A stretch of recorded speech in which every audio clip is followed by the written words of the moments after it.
Okay guys, I'm going to do a swooshy, but the swooshy gets flipped. So it would go through the origin and it would get flipped. So instead of going from this third quadrant up to this first quadrant where you put in positives, you get positives, you put in negatives, you get negatives. It gets flipped.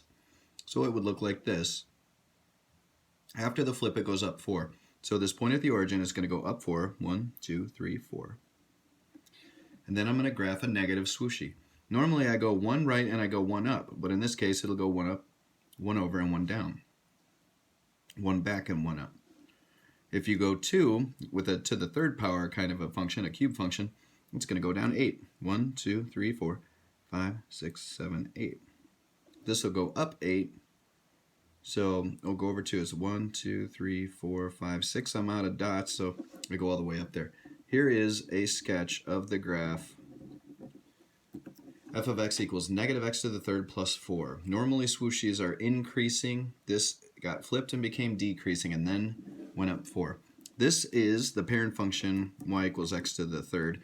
This is the parent function y equals x squared. This one's going to be a parabola. It goes 3 to the left. So instead of being a parabola that opens up and is at the origin, it goes 3 to the left. 1, 2, 3. And then it opens down. Okay, so I would start drawing it so it goes down, except it's got to go up 5 after that.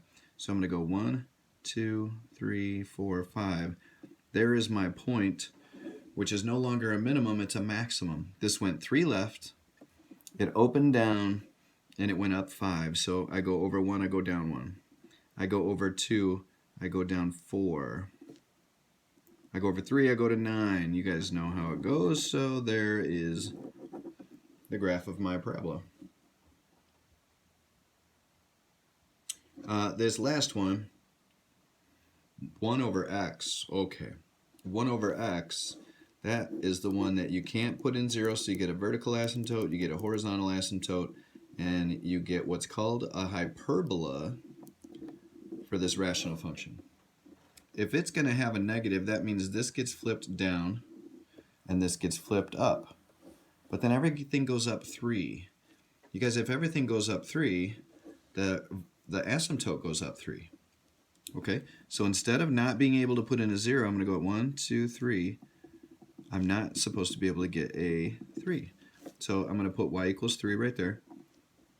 We still have a vertical asymptote because we still can't put 0 in for x. And these graphs, now that I got the asymptotes in the right place, I just have to put the branches in the right place. Now since it was negative, these got flipped. So this one is down here. I'll draw it down here. Here we go. And since this one got flipped, it will be up here. And there's my graph of negative 1 over x plus 3. If you have pluses and minuses, just move the asymptotes. If you have a plus or minus inside the function, move the asymptote. All right, your homework is going to be on my math lab. Have a good day, everybody.